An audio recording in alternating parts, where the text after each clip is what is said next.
विसापूर किल्ला म्हणजेच संबळगड. लोहगडाच्या नजरेच्या टप्प्यातील हा जोड किल्ला. इतिहासात याचा उल्लेख 1485 साली निजामशाहीत आढळून येतो. पुढे छत्रपती शिवाजी महाराजांच्या काळात 1657 मध्ये स्वराज्यात आला. सद्यस्थितीत किल्ल्याच्या काही बाजूंना तटबंदी अजूनही भक्कम स्थितीत आहे. त्यासोबत बुरुजही शाबूत आहे. गडावर महादेवाचे मंदिर आहे.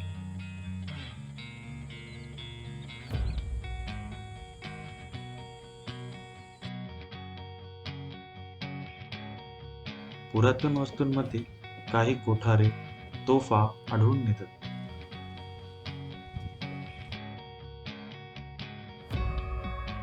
गडावर अनेक प्राचीन पाण्याच्या टाक्या आहेत. दक्षिणेकडून उत्तरेकडे अनेक टाक्या दिसतात. काही मोठ्या तलावांसारख्या आहेत.